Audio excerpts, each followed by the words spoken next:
Everybody, oh, good morning to everyone. Hopefully you had a good weekend and you're ready to start the week with your buddy Seemore Scripture.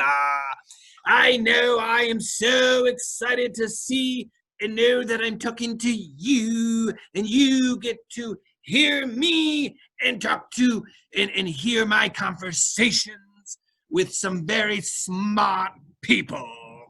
Today's guest is not someone who has been on my show a couple of times, and so you might recognize him. It's one that here in the church we get to quote him a lot, and I'm not talking about Jesus.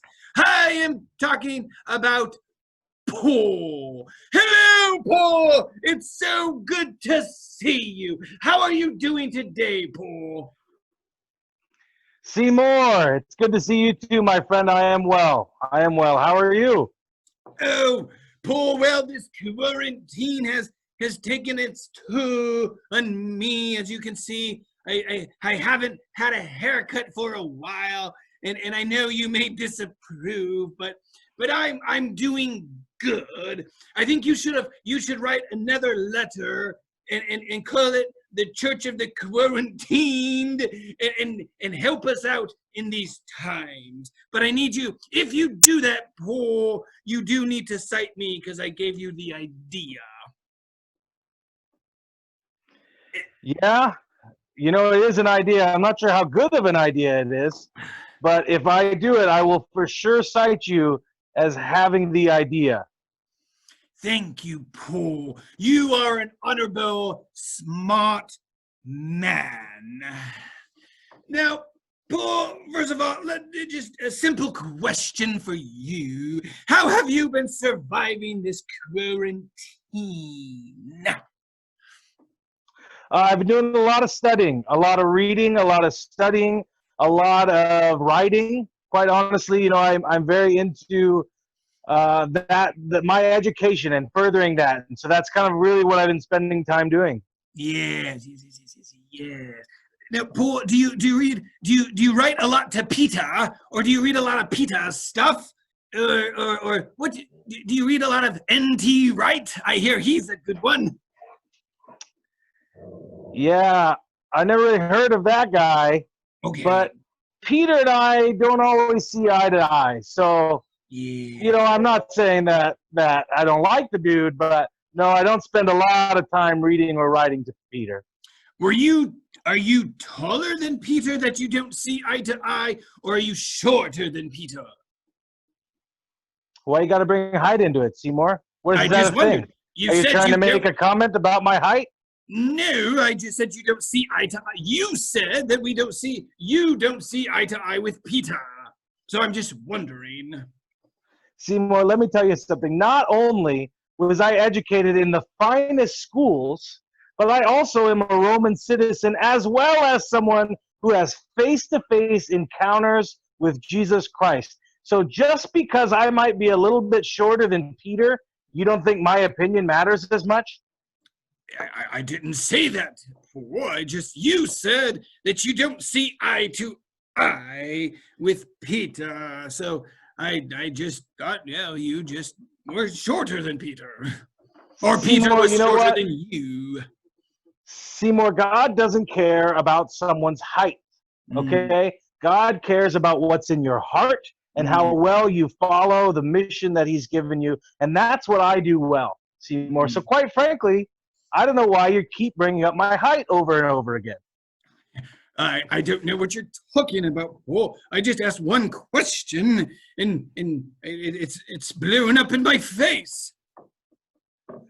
You know what, Seemore? I might write a letter to you after all, but you may not like what's in it. Paul. I think all things are lawful, and you can, yes, write me a letter. But is it really profitable for you to write me a letter? I don't know. We'll see how the rest of this interview goes, and then I'll decide from there. All right, this interview is going. So let's move on. Let's move on here, Paul. Paul, I didn't know you were such a health nut. Now, finding the time to be so health conscious in this quarantine? Has that been difficult for you? Sometimes it has, for sure.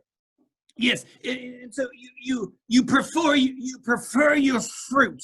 In fact, I would say one of your letters, you encourage people to eat lots of fruit. Did you get a lashback from the veggie corporations that said, "Hey, don't forget about eating your veggies"? Seymour, I'm going to be honest with you here. I have no idea what you're talking about. I have Yes, never written a letter about encouraging people to eat fruit. but you did, Paul. Have you forgotten right here? Right here in Galatians, your church or your letter to the Galatians, you said, eat lots of fruit. Fruit that has grown in the Spirit. Yeah, Seymour, once again, you seem to have misunderstood something that I thought was pretty clear.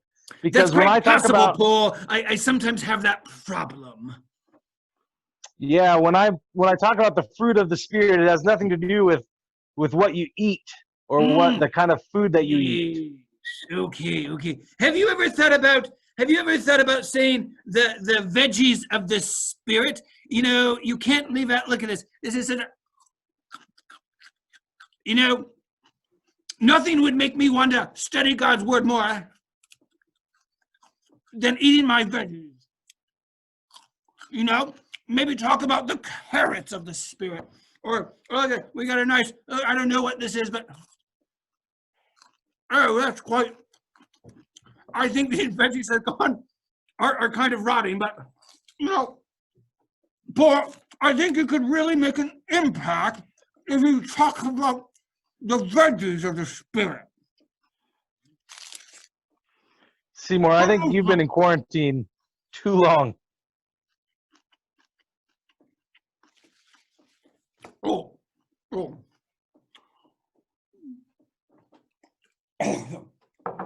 All right, Paul. So if you were talking about fruit or veggie, you don't like my idea of veggies. Tell me, what did you mean then when you were talking about fruit? Bananas, kiwi, or tell me, what did you mean when you write to this church about fruit? I'm really confused, and not just confused, but I have a really horrible taste in my mouth right now. So tell me, Paul, what did you mean when you talked about fruit? Well, to start with, the horrible taste probably has something to do with the bizarre eating of raw vegetables that you just did 30 seconds ago. But when I talked about fruit of the Spirit or bearing fruit, it's a matter of the product of what's inside being revealed on the outside. When we talk about an apple tree creates or bears apples, and that is the fruit of the apple tree. An orange tree creates or bears fruit that is an orange. And so when I use the term fruit or the idea of fruit, it's about what's on the inside will be revealed by what comes out. Interesting. So you were talking about, like, we could, if we were obedient and we listened to God, that we would have a carrot grow out of us. You were talking about things like love and joy and peace and, let's see, patience, right? That was one. Yes, that's exactly right. So, Paul, how do I get these fruits in me besides just eating them? I'm really good at eating my fruits and my veggies. So how do I get those fruits that you're talking about? Well, the idea of the fruits of the Spirit is that the Spirit is at work inside of you, and that is what creates the fruit of the Spirit. So it's not something that you ingest. It's not something that you work to have inside of you, but rather it's the reality of the work of the Spirit who is working through your life, and the fruit is what is a result of that, or the byproduct of that. Paul, you are so smart. I wish I'd have talked to you sooner because I did eat some apple seeds and some cherry seeds, hoping that the fruit would grow inside of me because I was so inspired by your work. Yeah, Have you you ever might done want that? to No, I've never done that, and I think I would advise you to contact a medical professional at your earliest convenience. I think that's a good idea because my stomach is very disruptive right now, if you know what I mean.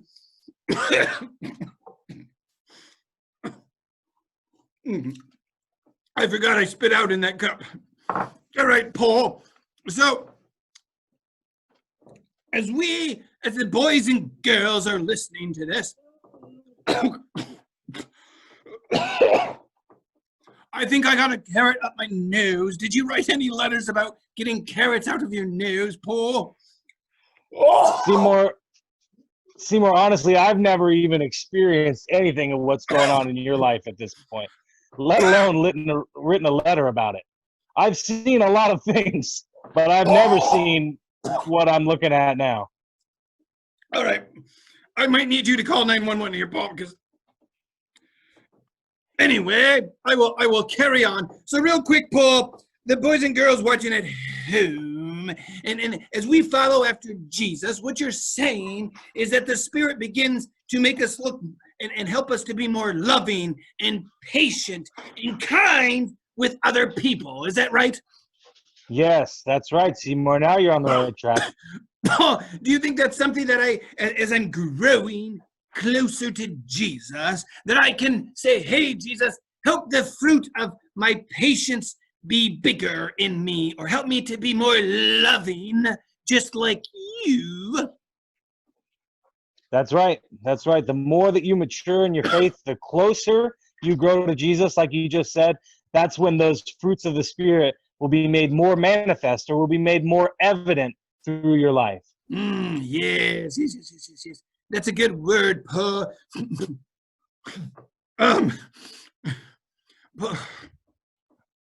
Paul, is there anything about the more that it's manifested in you? It helps get these chewed up carrots out of your system. Again, I have never experienced what you're going through, so I have no words of wisdom for what you're dealing with. Okay. Well, Paul, let me just say, I really do appreciate all that you've said and about helping us understand how that we can have love and joy and peace and patience and kindness and goodness and other things and self-control inside of us. So the more we're like Jesus, the more we learn and grow, that begins to look like, or we begin to look like that. Paul, thank you for helping us to understand that. Thank you so much for all of your writing that has helped inspire us and teach us how to be better followers of Jesus. No problem, Seymour. Thanks for talking to me today. Yes, Paul. Hey, Paul, I'm grateful for you, and I'm so glad that you got to kick us off, because right now, this week, or these many weeks, we're going to be learning about the fruit of the Spirit, but not apples and oranges and cherries and kumquats and all those others, but about the fruit that you talk about, Paul. So I'm thankful for your letter. Well, there you have it, boys and girls. There we are going to begin learning about the fruit of the Spirit and about how we can become more loving and we can have joy in our lives, and we can be self-controlled and patient and all of those other fruits, but not apples and oranges and cherries. Paul does not want you to be an apple or an orange or a fruit. He wants you to be more loving and joyful and self-control. And speaking of self-control, I'm going to stop talking now because I think I need to call a doctor. Boys and girls, thank you so much. We will talk to you next week.